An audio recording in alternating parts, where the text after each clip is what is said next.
नमस्कार दर्शकों, आप सभी का बहुत बहुत स्वागत है हमारे बेहद ही खास कार्यक्रम वैदिक गुरु में। और मैं हूं आपके साथ उपेंद्र कौर। दर्शकों, आपके घर का नक्शा आपकी लाइफ से बहुत ज़्यादा रिलेट करता है। कैसे? क्योंकि उसमें अहम भूमिका निभाता है वास्तुशास्त्र। वास्तुशास्त्र हमारे जीवन में कैसे अपनी भूमिका निभाता है, किस तरह से वास्तु दोष के कारण हमारे जीवन में तरह तरह की समस्याएं आ सकती है, या फिर वास्तु सही होने से हमारी लाइफ किस तरह से ऊंचाइयों पर पहुंच सकती है। आज इस कार्यक्रम में हम इन्हीं विषयों पर चर्चा करेंगे कि वास्तुशास्त्र क्या है, किस तरह से हमारी लाइफ में वर्क करता है, कैसे ये हमारी लाइफ से रिलेट करता है। बहुत सारी जानकारी आज हम आपको इस कार्यक्रम से देने वाले हैं, तो कार्यक्रम बहुत ही ध्यानपूर्वक देखिएगा। तो आइए बिना देरी किए अब कार्यक्रम की शुरुआत करते हैं और मिलकर सबसे पहले अपनी बेहद ही खास मेहमान का स्वागत करते हैं। जी हाँ, आज इस कार्यक्रम में हमारे साथ उपस्थित हैं वास्तु विशेषज्ञ वृषाली जी। तो आइए मिलकर उनका सबसे पहले स्वागत करें। नमस्कार मैम, बहुत बहुत स्वागत है आपका। मैम, आज जो है ना इस कार्यक्रम में मैं आपसे वास्तुशास्त्र से जुड़ी हुई बहुत सारी जानकारी प्राप्त करने वाली हूँ, लेकिन उससे पहले मैं आपसे ये जानना चाहूँगी कि आपने वास्तुशास्त्र के बारे में सीखने की कैसे समझी, कैसे सोची, ये विचार कैसे आया, और जब ये विचार आया तो ये शिक्षा कहाँ से प्राप्त की? नमस्कार, मैं वृषाली शिंदे, मैं मुंबई से हूँ। बाय प्रोफेशन मैं फार्मासिस्ट हूँ। वास्तु से मेरा कुछ भी लेना देना नहीं था, लेकिन कुछ चीज़ें ऐसी लाइफ में हो जाती है कि हमारी लाइफ में एक टर्निंग पॉइंट आ जाता है। वैसे ही कुछ मेरी लाइफ में हुआ जिसकी वजह से मेरा जो वास्तु में इंटरेस्ट है वो डेवलप हुआ, और उसके लिए मैं वो सीखना चाहती थी। तो मैंने all India institute of occult science से मेरी जो वास्तु की है पढ़ाई पूरी की है। मैंने मास्टर्स किया है all India institute of occult science से। चलिए, बहुत ही अच्छा लगा आपके सफ़र के बारे में सुनकर, और आपने all India institute of occult science से ये विद्या प्राप्त की है। देखिए दर्शक, यदि आपकी भी ज्योतिष शास्त्र में रुचि है, आप भी इस विद्या को प्राप्त करना चाहते हैं, चाहे आप ज्योतिष शास्त्र में किसी भी विद्या को प्राप्त करना चाहते हैं, यानी कि वैदिक ज्योतिष सीखना चाहते हैं, या फिर आप वास्तुशास्त्र में रुचि रखते हैं, या फिर आप टैरो कार्ड रीडर बनना चाहते हैं, फेस रीडिंग के बारे में सीखना चाहते हैं, तो तमाम तरह की विद्याएँ जो है all India institute of occult science institute में सिखाई जाती है। अधिक जानकारी के लिए डिटेल्स जो है टीवी स्क्रीन पर दिखाई जा रही है। तो चलिए इसी के साथ कार्यक्रम की शुरुआत करते हैं और आज के अपने विषय पर चर्चा कर लेते हैं। मैम, जैसे कि अभी तक हमने आपके सफ़र के बारे में समझा, जाना, आपने ये विद्या कहाँ से प्राप्त की ये भी जाना। अब मैं अपने विषय पर चर्चा करना चाहूँगी। सबसे पहला प्रश्न मेरा यही है कि वास्तुशास्त्र क्या है? देखिए कैसा है ना, वास्तुशास्त्र, शास्त्र यानी साइंस, वास्तु यानी प्लेस। तो बेसिकली वास्तुशास्त्र एक साइंस है जो एक जगह की स्टडी करता है, लेकिन वो जगह की जहाँ पे हम लोग रहते हैं, हम लोग काम करते हैं, हमारी डेली के जो भी दिनचर्या है वो जो जगह पे होती है, हमारे अचीवमेंट्स जो जगह पे हम लोग ये करते हैं, डिज़ायर्स जो अचीव करते हैं, वो उस जगह का स्टडी जो है वो वास्तुशास्त्र में हम लोग करते हैं। बिल्कुल, आपने बहुत अच्छे से समझाया है कि वास्तुशास्त्र में हम क्या स्टडी करते हैं, ये किस तरह से हमारी लाइफ में वर्क करता है। लेकिन देखा जाए तो आजकल एक ना प्रश्न ये भी आता है, कई लोगों के मन में आता है, अक्सर तो सभी के मन में नहीं आता, मैं ऐसा नहीं कहूँगी, लेकिन कुछ लोग ऐसा सोचते हैं कि पहले के मकान भी तो होते थे, उसमें तो हम कभी ऐसा चेक नहीं कराते थे, तो हमारा घर तो ऐसी कोई समस्या आती नहीं थी, आजकल ये पता नहीं क्या चल रहा है। तो ऐसे लोगों को आप किस तरीके से इसके बारे में डिफ़ाइन करेंगी? देखिए कैसा है ना, पहले के ज़माने के अगर हम लोग मकान देखें तो वो प्रॉपर वास्तु के हिसाब से ही थे। आज के अगर हम लोग देखें तो आज फ्लैट सिस्टम है, घर जो है वो ज़मीन से जुड़े हुए नहीं है। हर एक का जो मकान है वो जो वास्तु के हिसाब से ये है, उनका स्ट्रक्चर होना चाहिए, जैसे उसका शेप स्क्वायर होना चाहिए या फिर रेक्टेंगल होना चाहिए। वैसे आज के घर हम लोग को नहीं मिलते हैं। आज जो रिक्वायरमेंट है, फ्लैट सिस्टम है, उसके हिसाब से जो drainage line and all, sewage जो होता है वो सारा जो भी है, उनके आउटलेट्स एंड ऑल, वो सारे इस तरह से कंस्ट्रक्शन किया जाता है कि वो एक से ज़्यादा लोग वहाँ पे रह सकें। तो as per the convenient of builder आज के घर बनाए हुए हैं। पुराने घर ऐसे नहीं थे। पुराने घर जो है वो हमारे हिसाब से थे, ज़मीन से जुड़े हुए थे और प्रॉपर शेप में थे। तो उसकी वजह से पुराने घरों में इतना लोगों को कभी भी प्रॉब्लम नहीं आया, उन्होंने उतने इश्यूज़ फेस नहीं किए। जो कि आज हम लोग देखने जाए तो कोई भी घर 99.99% घर जो बिल्डर ने बनाए हुए हैं वो प्रॉपर वास्तु फॉलो नहीं करते। वहाँ पे कहीं ना कहीं कोई ना कोई वास्तु दोष हो ही जाता है, क्योंकि वो जो है वो जगह के हिसाब से उन्होंने कंस्ट्रक्ट किया हुआ होता है। बिल्कुल, बहुत अच्छे से आपने बताया कि वास्तुशास्त्र जो है हमारी लाइफ में क्यों ज़रूरी है। लेकिन एक सवाल मेरा ये है आपसे कि एक घर की अगर हम बात करें तो वास्तुशास्त्र के अनुसार एक घर की बनावट, एक घर का नक्शा कैसा होना चाहिए?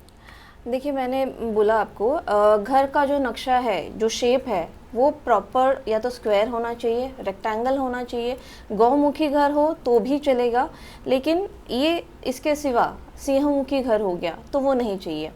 घर का जो डायरेक्शन है, अगर कोई प्लॉट या फिर कोई घर आपका ईस्ट टू वेस्ट लेंथ लंबी है और नॉर्थ साउथ लेंथ अगर छोटी है तो वो वास्तु दोष माना जाता है।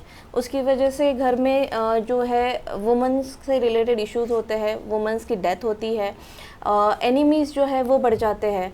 तो वास्तुशास्त्र में जो घर है, हम लोग को घर कैसे बनाना चाहिए, उसका जो शुरुआत है वो ज़मीन से चालू होती है। हम लोग को प्लॉट कैसा लेना चाहिए वहाँ से चालू होती है।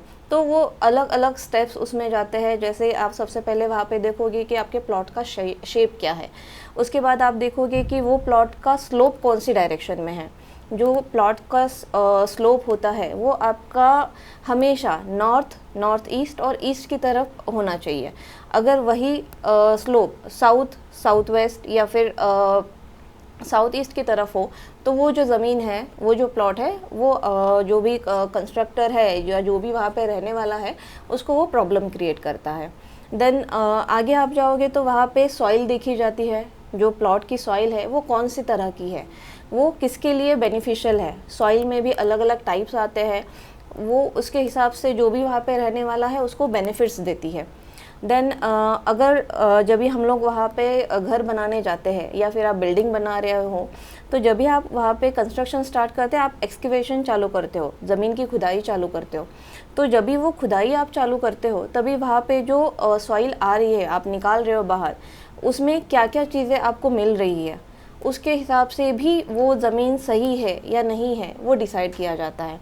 अगर उसमें कोई प्रॉब्लम है, अगर कुछ ऐसी चीज़ें हैं जो वहाँ पे नहीं मिलनी चाहिए, जो वास्तुदोष में हम वास्तुशास्त्र काउंट करता है, जैसे सांप की स्किन हो गई, या फिर जो एनिमल्स है, मरे हुए एनिमल्स के हड्डियाँ हो गई, या फिर ये हो गया, ऐश हो गया। तो ऐसी सारी अगर चीज़ें अगर आपको वहाँ पे मिल रही है तो वो जगह वास्तुशास्त्र के हिसाब से कंस्ट्रक्शन के लिए अच्छी नहीं मानी जाती। वो कंडीशन में वो पर्टिकुलर प्लॉट को हम लोग 6 फीट तक खुदाई करते हैं और वो सारी सॉइल जो है बाहर निकाल के फ्रेश सॉइल से वो जो जगह है वो फिल करते हैं। और वो इस तरह से फिल करते हैं कि उसका स्लोप जो है नॉर्थ ईस्ट और ईस्ट की तरफ हो, और उसके बाद वहाँ पे हम लोग कंस्ट्रक्शन चालू करते हैं। या फिर अपना हमारा जो ग्रंथ है मनुस्मृति, उसके हिसाब से वो पर्टिकुलर जगह पे हम लोग गायों को एक रात के लिए बांध देते हैं। वो पर्टिकुलर जगह पे गंगा जल और गौमूत्र का छिड़काव करते हैं। कुशाग्रास से उसको ये करते हैं, वहाँ पे झाड़ू लगाते हैं। तो ऐसे छोटी छोटी रेमेडीज़ है जो वास्तुशास्त्र में बताई गई है कि अगर वो प्लॉट सही ना हो तो आपको क्या करना चाहिए।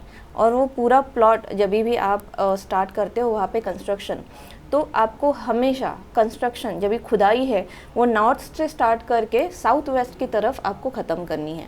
इससे ये होगा कि आपका नॉर्थ की तरफ स्लोप बना रहेगा और उसके बाद आप साउथ खोदते जा रहे हो तो साउथ की हाइट जो है वो हमेशा मेंटेन रहेगी। और उसके बाद आप जब भी कंस्ट्रक्शन चालू करोगे वो पर्टिकुलर जगह पे, तो आपको कंस्ट्रक्शन साउथ वेस्ट या फिर साउथ से चालू करनी है। तो वहाँ पे हाइट जो है वो बढ़ती जाएगी और नॉर्थ की तरफ का आपका स्लोप जो है वो मेंटेन रहेगा। इससे क्या होगा, वो जगह जो है वो आपको बेनिफिट्स देगी। जल्दी वहाँ पे प्लॉट जो भी आप बिल्डिंग बना रहे हो, घर बना रहे हो, वो फटाफट बन जाएगा। और अगर बिल्डर का जो भी जितने भी फ्लोर का वो घर बना रहे हैं उनका सेल भी उतना जल्दी होगा। तो ये जो है कंस्ट्रक्शन के टाइम पे हम लोग को ये सारी चीज़ें हैं, और भी बहुत सारी चीज़ें हैं जो हम लोग को ध्यान में रखनी होती है। वो पर्सन टू पर्सन जो है वो डिफ़र करती है। बिल्कुल, बहुत अच्छे से आपने हमें समझाया, बताया कि वास्तु के अकॉर्डिंग एक घर का नक्शा जो है कैसा होना चाहिए।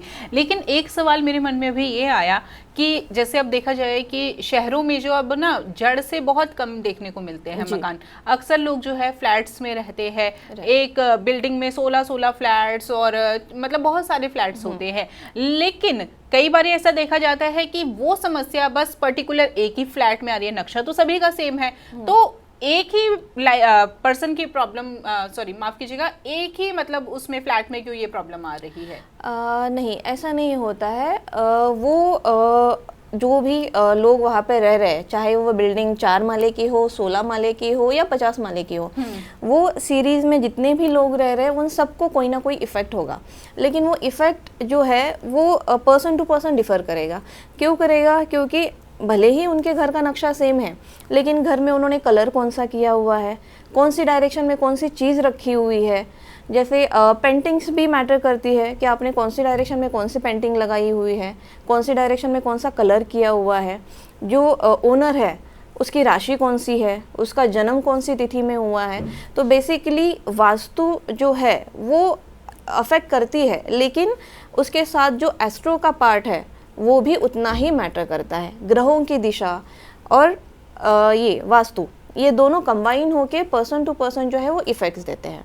तो हर एक घर का जो इफ़ेक्ट है, अगर हर एक रूम में नॉर्थ ईस्ट में टॉयलेट है या नॉर्थ ईस्ट में किचन है, तो उसका इफ़ेक्ट जो है हर एक पर्सन को आएगा ही आएगा। लेकिन वो डिफ़र करेगा कि वो बंदा कौन सी राशि से है, उनके ग्रहों की कंडीशन कभी कभी कैसे कैसी है, उसके हिसाब से जो है वो कम से लेके मैक्सिमम लेवल तक जो है उनका जो इफ़ेक्ट्स है वो दिखेंगे। यानी कि वास्तु का हमारे ग्रहों से भी जो है संबंध है। यानी कि प्रत्येक प्रश्न की प्रत्येक जो व्यक्ति है उसकी राशि के अकॉर्डिंग जो है वास्तु जो है अपना प्रभाव देता है। अक्सर हम ये भी देखते हैं कि मान लीजिए किसी व्यक्ति ने अपना घर बनवा लिया है, उस वक्त उसने जो है अपना कंसल्टेशन नहीं की वास्तु विशेषज्ञ से, और मान लीजिए उसके घर में वास्तु दोष है, तो अब इतना महंगा घर बना है वो तोड़ के तो बनवा नहीं सकता। तो ऐसे में क्या कुछ चेंजेस होने चाहिए घर में जिससे जो वास्तु दोष से मुक्ति मिल सके? देखिए कैसा है ना, बहुत सारी चीज़ें हैं जो घर में हम लोग चेंज नहीं कर सकते। किचन आपका बन चुका है, आप उसको तोड़ के दूसरी जगह पे शिफ्ट नहीं कर सकते। टॉयलेट आपका बना हुआ है, आप दूसरी जगह पे शिफ्ट नहीं कर सकते। लेकिन कुछ चीज़ें हैं वास्तुशास्त्र के हिसाब से कि उनके लिए कोई भी ऑप्शन नहीं है। जो हमारे ग्रंथ है, जो मनुस्मृति हो गया, विश्वकर्मा प्रकाश हो गया, तो इनके हिसाब से अगर हम लोग देखने जाए तो वो पर्टिकुलर नॉर्थ ईस्ट के किचन की या फिर नॉर्थ ईस्ट के टॉयलेट की कोई भी रेमेडी नहीं है, कोई भी उसके लिए उपाय नहीं है। लेकिन आज मार्केट में अगर हम लोग देखा जाए तो सब लोग जो है वो ट्रू वास्तु को मानते हैं, ऐसा नहीं है। तो ट्रू वास्तु के सिवा आज मार्केट में आपकी फेंगशुई वास्तु है, इजिप्शियन वास्तु है, तो लोग उसको भी प्रेफर करते हैं कि कहीं ना कहीं ठीक है, हम लोग इसको भी अप्लाई करके देखते हैं, अगर हमारा प्रॉब्लम सॉल्व हो गया तो ऐसा है। लेकिन अगर हमारे ट्रू वास्तु के हिसाब से देखा जाए तो जहाँ पे भी जो भी ग्रह है, जो भी डायरेक्शन है, जैसे समझिए आपका ईस्ट में प्रॉब्लम है, तो ईस्ट में जो ये हम लोग प्लैनेट देखते हैं तो सूर्य देव है, तो आप सूर्य देव के लिए आप वो डायरेक्शन जो है वो इन्हांस कीजिए। तो एनहांस करने के लिए आपको वो डायरेक्शन में पर्टिकुलर ऑरेंज कलर करना है, या फिर आप ग्रीन शेड में वहाँ पे कलर कर सकते हो। उससे जो है अगर वो डायरेक्शन में कोई आपको प्रॉब्लम है तो वो प्रॉब्लम जो है आप मिनिमाइज़ कर सकते हो।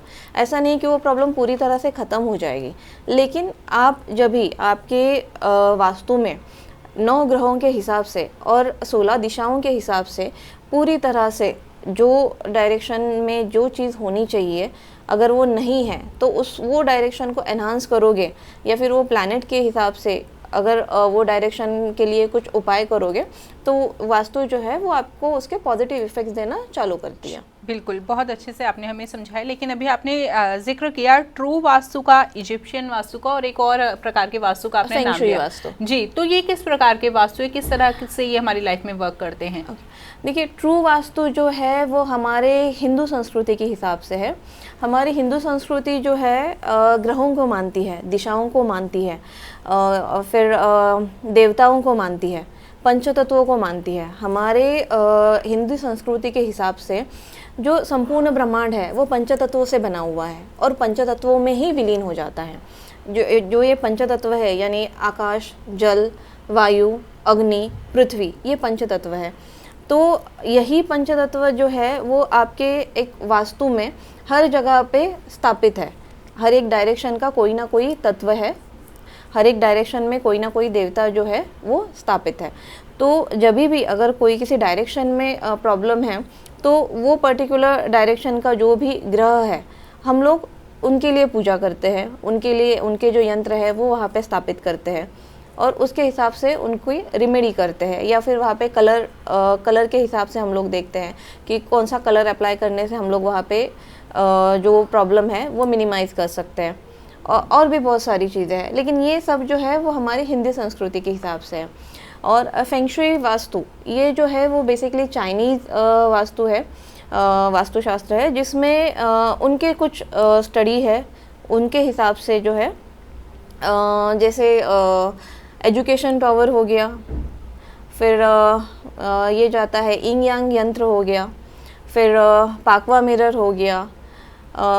ऐसे बहुत सारी चीज़ें हैं जो वो लोग जो है वो एज़ पर डायरेक्शन के हिसाब से बाय डिफ़ॉल्ट वो हिंदू संस्कृति को कनेक्ट करके ही ये सारी चीज़ें जो है वो अप्लाई करते हैं। जैसे चाइनीज़ वास्तु के हिसाब से जो एजुकेशन टावर है वो वेस्ट साउथ वेस्ट में प्लेस करना रहता है। हमारी हिंदू संस्कृति के हिसाब से वेस्ट साउथ वेस्ट जो डायरेक्शन है वो स्टडी और सेविंग के लिए रिस्पॉन्सिबल है। वो जो है वो बच्चों का स्टडी एनहांस करती है, उनके करियर में ग्रोथ हो इसके लिए उनका कंसंट्रेशन बढ़ाती है। और सेम जो चाइनीज़ वास्तु है वो या फेंग शुई वास्तु है वो पर्टिकुलर एजुकेशन टावर जो है वो उसी डायरेक्शन में प्लेस करने के लिए बोलती है। लेकिन उसको एक सिद्ध करने का भी एक तरीका होता है, सिद्ध करके उसको कैसे रखना है, क्या करना है, वो सारी चीज़ें उसमें भी होती है। तो इंटरकनेक्टेड ही सारे वास्तु है, ये है वास्तुशास्त्र है। इजिप्शियन वास्तु में जो है वो पिरामिड्स यूज़ किए जाते हैं, तो वहाँ पे जो है वो लॉ ऑफ अट्रैक्शन अप्लाई करते हैं। लॉ ऑफ अट्रैक्शन के हिसाब से वो सेम हिंदू संस्कृति के कनेक्टेड जो डायरेक्शन में प्रॉब्लम है वहाँ पे पिरामिड्स ये करते हैं, जो है प्लेस करते हैं और वो जगह की रेमेडी करते हैं। बिल्कुल, पिरामिड्स की यहाँ पर आपने बात की। मेरा अगला प्रश्न आपसे यही होने वाला था कि अक्सर हमने ये भी सुना है कि जब घर में कोई वास्तु दोष लग जाता है तो अक्सर वास्तु विशेषज्ञ जो होते हैं वो ये बोलते थे कि घर की इस डायरेक्शन में जो है पिरामिड रख दो, इससे सारी दिशाएं जो है आपका जो दोष समाप्त कर देगी। क्या सच में ऐसा होता है? नहीं, ऐसा नहीं होता है। किसी एक डायरेक्शन में या फिर किसी एक जगह पे अगर आप पिरामिड रखते हो तो उससे आपके घर के सारे वास्तु दोष खत्म होंगे, ऐसे नहीं होता है। हर एक डायरेक्शन का जो दोष है वो अलग अलग है, उसके लिए आपको अलग अलग रेमेडी करनी पड़ती है।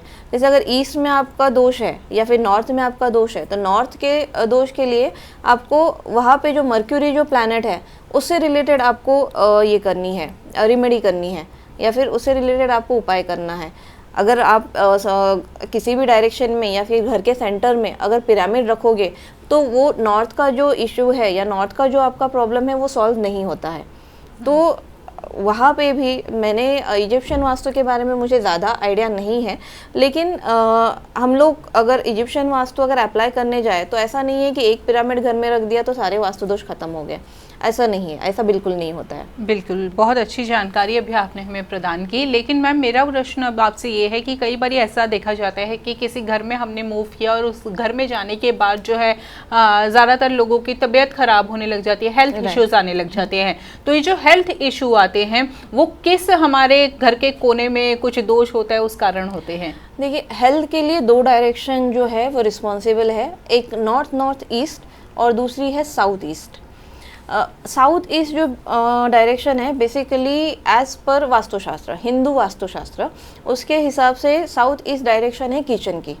तो यहाँ पे अगर आपका किचन है तो वहाँ पे जो भी आप खाना बनाओगे ईस्ट फेसिंग रख के, तो वो जो खाना है वो हेल्दी बनेगा, क्योंकि ईस्ट में जो है वो सूर्यदेव है हमारे, जो सूर्यदेव की जो सुबह की किरणें आती है उनसे सोलर एनर्जी हमारे घर में एंटर करती है, जो पॉजिटिविटी देती है। फिर वहाँ के जो प्लैनेट है वो वीनस है, जो हम लोग को एक स्टेटस देते हैं या फिर ग्रोथ देते हैं, एक लग्जरियस लाइफ देते हैं, और अग्निदेव है। तो ये कलेक्टिवली जब तीनों मिलते हैं तभी आपको हेल्थ गेन, मतलब खाना और पैसा दोनों जगह जो है वहाँ से मिलता है, और वो आपके लिए हेल्थ के लिए भी अच्छा होता है और करियर के लिए भी अच्छा होता है। सेकंड आती है नॉर्थ नॉर्थ ईस्ट। ये अगर डायरेक्शन में आपको कोई इशू है, तो आपको अगर हेल्थ रिलेटेड कोई प्रॉब्लम आता है और आप दवाई ले रहे हो, तो वो दवाइयों का इफ़ेक्ट आपको उतना नहीं होता जितना होना चाहिए। तो वो कंडीशन में आपको क्या करना है, नॉर्थ नॉर्थ ईस्ट में आपका जो भी मेडिसिन बॉक्स है वो आप वहाँ पे रख दो। उससे ये होगा कि जो नॉर्थ नॉर्थ ईस्ट के देवता है धन्वंतरी जी, उनके जो है उनकी पावर जो है वो इन्हांस होती है, और वहाँ से जब भी आप मेडिसिन लेते हो, वहाँ पे रखे हुए जो मेडिसिन लेते हो उनका इफ़ेक्ट जो है वो आपकी बॉडी पे ज़्यादा अच्छे से होता है। तो अगर किसी को भी हेल्थ इश्यूज़ है तो उनको अपना नॉर्थ नॉर्थ ईस्ट और साउथ ईस्ट ये 2 डायरेक्शन चेक करनी ज़रूरी है। बिल्कुल, बहुत अच्छे से आपने बताया कि हेल्थ इशू किस डायरेक्शन में जो है वो दोष होने से होते हैं। कई बार हम ये भी देखते हैं कि घर में कलेश की स्थिति बहुत ज़्यादा उत्पन्न होने लगती है किसी घर में, न्यू घर में मूव करने से। तो ऐसे में कलेश की स्थिति जो उत्पन्न होती है वो किस कारण से होती है? देखिए, क्लेश की अगर स्थिति हम लोग देखें तो उसके लिए साउथ ईस्ट रिस्पॉन्सिबल है, साउथ भी है और साउथ वेस्ट भी है। साउथ वेस्ट में अगर घर के बच्चे या फिर अगर जॉइंट फैमिली है, तो जो भी बुज़ुर्ग है उनका जो रूम है वो आपका साउथ वेस्ट में होना चाहिए, और जो भी बच्चे हैं या फिर जो भी यंग कपल है उनका जो रूम है वो नॉर्थ नॉर्थ वेस्ट में या फिर नॉर्थ वेस्ट में होना चाहिए। अगर बच्चों का रूम या फिर जो भी कपल है उनका रूम अगर साउथ वेस्ट में होगा तो घर में कलेश होंगे, क्योंकि साउथ वेस्ट जो डायरेक्शन है वो स्ट्रेंथ देती है, स्टेबिलिटी देती है। साउथ के जो भी साउथ ईस्ट से लेके साउथ वेस्ट तक ये जो डायरेक्शन है वो आपको पावर देती है, कॉन्फिडेंस देती है। तो ये डायरेक्शन में जो भी रहेगा वो खुद को घर का मुखिया समझता है, और वो इसके लिए वो डायरेक्शन में घर के मुखिए को ही रहना चाहिए। अगर वहाँ पे हम लोग बच्चों को रहने के लिए रूम दे दें, चाहे फिर वो छोटे बच्चे हो चाहे कपल्स हो, तो उसका इफ़ेक्ट ये हो जाता है कि घर के बड़ों के साथ उनकी बनती नहीं है। तो इसके लिए घर के बड़ों को अगर आपको रूम देना है तो आपको देना है साउथ से लेके साउथ वेस्ट तक। जो भी कपल रहेगा उसको देना है नॉर्थ वेस्ट में, नॉर्थ वेस्ट में, और अगर बच्चे हैं तो उनको आपको रूम देना है नॉर्थ ईस्ट में। बच्चों को नॉर्थ ईस्ट में आपको रूम इसके लिए देना है कि वो जो जगह है वो गुरु की जगह है। नॉर्थ ईस्ट में हम लोग हमारा मंदिर रखते हैं, तो वो जो है वो देवताओं की जगह है, गुरु की जगह है, जुपिटर की जगह है। तो वहाँ पे जब भी बच्चे रहते हैं तो उनका पढ़ाई में जो कॉन्सेंट्रेशन है वो बढ़ता है, और वो जो है आज्ञाकारी बनते हैं, वो कभी भी अपने पेरेंट्स को रिटर्न आंसर नहीं करेंगे। तो अगर आपके बच्चों का करियर आपको करना है और अगर आपके घर में नॉर्थ ईस्ट में कोई रूम है तो आप बच्चों को वहाँ पे ज़रूर सोने के लिए ये कमरा दीजिएगा। चलिए इसी के साथ अब कार्यक्रम में आगे बढ़ते हैं। मैम, जैसे कि अभी तक हमने हेल्थ इश्यूज़ की बात की, घर में कलेश की बात की, लेकिन अक्सर ये भी देखा जाता है हम किसी नई जगह पे जब मूव करते हैं तो हम बैकवर्ड जाने लगते हैं, यानी कि हमारा नुकसान होने लगता है, तरक्की की राह पे बढ़ने की बजाय हम पीछे चलने लगते हैं। तो ऐसा क्यों होता है? ऐसा तब होता है जब भी आपके वेस्ट में प्रॉब्लम हो, आपके नॉर्थ में प्रॉब्लम हो, नॉर्थ ईस्ट में प्रॉब्लम हो, साउथ वेस्ट में प्रॉब्लम हो, तो ये कलेक्टिवली इशू बनता है आपका। अगर आपके नॉर्थ में प्रॉब्लम है या नॉर्थ ईस्ट में प्रॉब्लम है तो आपका जो प्रॉस्पेरिटी है, जो मनी है, वो कहीं ना कहीं स्टक हो जाता है। आपका करियर में आपके प्रॉब्लम्स आने चालू हो जाते हैं। तो अगर कहीं पे भी अगर नॉर्थ ईस्ट में प्रॉब्लम है तो आपको मनी रिलेटेड दिक्कतें चालू हो जाती है। सेम टाइम अगर आपके साउथ में या साउथ ईस्ट में भी प्रॉब्लम है तो ऐसा हो जाता है कि जितना भी आपके पास पैसा आ रहा है वो आपके पास टिकेगा नहीं, कोई ना कोई इशू आएगा, कोई ना कोई प्रॉब्लम आएगा, कोई ना कोई खर्चा आएगा, और वो जो कैश फ्लो है वो फ्लश आउट हो जाएगा, आपके पास वो कैश रुकेगी नहीं। सेम टाइम अगर आपके वेस्ट में भी इशू है, वेस्ट कटा हुआ है या फिर एक्सटेंडेड है, तो वो कंडीशन में ये हो जाता है कि आपको लीगल प्रॉब्लम्स होते हैं, जिसकी वजह से आपका पैसा जो है वो स्टक हो जाता है। वेस्ट जो डायरेक्शन है वो गेन्स की डायरेक्शन है। अगर आपका वेस्ट प्रॉपर है तो जो भी आपके डिज़ायर्स है रिलेटेड टू मनी वो आपके वहाँ पे सॉर्ट आउट हो जाते हैं। तो अगर हम लोग सिर्फ मनी के रिगार्डिंग या फिर ग्रोथ के रिगार्डिंग अगर हम लोग देखते हैं तो ये चारों दिशाएं ऐसी है जिसमें कोई ना कोई इशू हो तो आपको जो है वो प्रॉब्लम्स फेस करने पड़ते हैं। बहुत सुंदर मैम। अक्सर ना मैंने ये शायद मैंने एक जगह देखा भी था और मैंने सुना भी है इस बारे में कि छत पर ना ऐसे ही तोड़फोड़ नहीं करनी चाहिए। जड़ से अगर मकान है तो छत पे अगर हम चेंजेस करना चाहते हैं तो अगर हम उसकी ज़मीन तोड़ देंगे तो बहुत सारी हमें विपरीत परिस्थितियों का सामना करना पड़ सकता है। क्या सच में ऐसा कुछ होता है, और अगर ऐसा होता है तो क्यों? देखिए, छत का तोड़ना ऐसे ये नहीं कर सकते, हम लोग बोल नहीं सकते, क्योंकि अगर एक मकान है तो आप वो छत कैसे बना रहे हो वहाँ से शुरुआत होती है। आपका अगर स्लैब वाला घर है तो वो स्लैब का हाइट कैसा है, कौन सी डायरेक्शन में है, स्लोप कौन सी डायरेक्शन में है। जैसे मैंने पहले भी बोला कि आपका साउथ वेस्ट जो है हायर रहना चाहिए, जो नॉर्थ ईस्ट की तरफ है आपका स्लोप होना चाहिए। सेम अगर छत की तरफ भी आप जाते हो तो अगर साउथ वाला डायरेक्शन अगर आप वो साइड से अगर आप थोड़ा सा दीवार की हाइट भी ऊपर बढ़ा दो और आपका साउथ को इन्हांस कर दो तो आपको वो प्रॉब्लम नहीं आएगी। तो आप कौन सी कंडीशन में घर का छत तोड़ रहे हो वो डिपेंड करता है, वो मैटर करेगा वहाँ पे। बहुत ही अच्छी जानकारी आपसे हमें आज प्राप्त हो रही है मैम। इसी अभी तो हमने दोषों के बारे में जाना कि किस कारण से जो है हेल्थ इश्यूज आते हैं, घर में कलेश होते हैं या तरक्की जो है वो रुक जाती है। अब मैं आपसे कुछ इम्पॉर्टेंट टिप्स भी जानना चाहूँगी कि अगर हम घर की एक नक्शे की बात करें तो घर के जब हम एंटर होते हैं सबसे पहले उसी की बात कर लेते हैं कि घर की एंट्रेंस हमारी किस डायरेक्शन में होनी चाहिए, कैसी होनी चाहिए? ओके, घर की एंट्रेंस जो है वो बहुत ज़्यादा मैटर करती है, क्योंकि वह जो घर की एंट्रेंस है वो आपके ऊर्जा का मेन स्रोत होती है। आपके घर में पॉजिटिविटी आ रही है, नेगेटिविटी आ रही है, वो सारी की सारी जो है रिस्पॉन्सिबल आपके घर की एंट्रेंस होती है। मैंने जैसे पहले बोला था, वास्तुशास्त्र में दिशाओं का बहुत महत्व है। वास्तुशास्त्र के हिसाब से 4 मेन दिशाएं हैं, उनके 4 मतलब उप दिशाएं हैं, और वो टोटल 8 दिशाएं वापस से डिवाइड होती है और 16 दिशाएं बनती है। और वो 16 दिशाओं को जब भी आप इक्वली डिवाइड करते हो तो 32 द्वार बनते हैं। ये 32 द्वारों में 32 देवताएं स्थित है। ये 32 देवताओं में से टोटल 9 देवता ऐसे हैं जिनके द्वार या फिर जिनका स्थान जहाँ पे है वहाँ पे आपके घर की मेन एंट्रेंस होनी चाहिए। लेकिन ये भी जो है मेन एंट्रेंस वो राशि के हिसाब से डिफ़र करती है। जैसे कौन सी राशि को कौन सा डोर ये होगा, सूट होगा, वो पर्सन टू पर्सन डिफ़र करता है। लेकिन जो ये 9 डायरेक्शंस है, अगर ये 9 डायरेक्शंस में आपके घर का मेन एंट्रेंस हो तो बाय डिफ़ॉल्ट आपको जो है वो पॉजिटिविटी ही आएगी घर में। ये जो 9 द्वार है उसमें से ईस्ट डायरेक्शन में 2 है, साउथ में 2 है, वेस्ट में 2 है, और नॉर्थ एक अकेली ऐसी डायरेक्शन है जहाँ पे 3 द्वार है। ये टोटल 9 द्वार है जहाँ पे अगर आपके घर का मेन एंट्रेंस हो तो आपके घर में बरकत आएगी ही आएगी। बिल्कुल, बहुत अच्छे से आपने हमें बताया कि घर की जो एंट्रेंस है वो कैसी होनी चाहिए, किस डायरेक्शन में होनी चाहिए। अब घर के एंट्रेंस से हम अगर थोड़ी अंदर को आए तो घर का एक हमारा हॉल होता है, तो हॉल हमारा घर का हॉल जो होता है वो कहाँ पर होना चाहिए, और साथ ही साथ किचन जो बहुत ही हमारे घर का महत्वपूर्ण भाग है, तो किचन किस डायरेक्शन में होनी चाहिए और घर का हॉल किस डायरेक्शन में होना चाहिए? देखिए, हॉल जो है वो बेसिकली आता है आपकी एम्प्टी स्पेस। तो एम्प्टी स्पेस को आपको वही ध्यान में रखना है, नॉर्थ ईस्ट और ईस्ट आपकी जो जगह है वो हल्की होनी चाहिए। तो आपका घर का हॉल जो है ये तीनों डायरेक्शन में से किसी भी डायरेक्शन में होना चाहिए, या फिर घर का ब्रह्म स्थान यानी घर का सेंटर, वहाँ पे अगर आपका हॉल हो तो जो है वो आपके लिए लाभदायक रहेगा। देन नेक्स्ट बात अगर हम लोग किचन की करें तो किचन जो है मैंने जस्ट थोड़ी देर पहले बताया साउथ ईस्ट में होनी चाहिए। South east is the first direction, वहाँ पे आपका किचन हो तो वो बेस्ट है।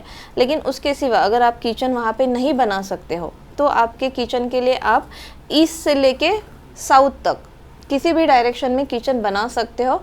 जस्ट क्राइटेरिया ये रहेगा कि आपका फेसिंग जो है वो ईस्ट की तरफ हो। बहुत सारी जानकारी आपको आज इस कार्यक्रम के माध्यम से दी गई है, तो बातों का आप ध्यान अवश्य ही रखिएगा। अब घड़ी की सुइयां हमें इशारा कर रही है कार्यक्रम को यहीं पर विराम देने का। तो मैम, आप हमारे साथ जुड़ी इतनी कीमती जानकारी दी उसके लिए बहुत बहुत धन्यवाद।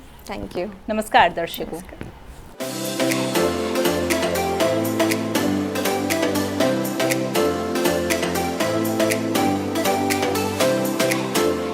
आप हमारे संतवाणी चैनल को सब्सक्राइब करें, वीडियो को लाइक करें, शेयर करें और हाँ, बेल आइकन पर क्लिक करना बिल्कुल ना भूलें ताकि हमारी किसी भी वीडियो की सूचना सबसे पहले आपको मिले।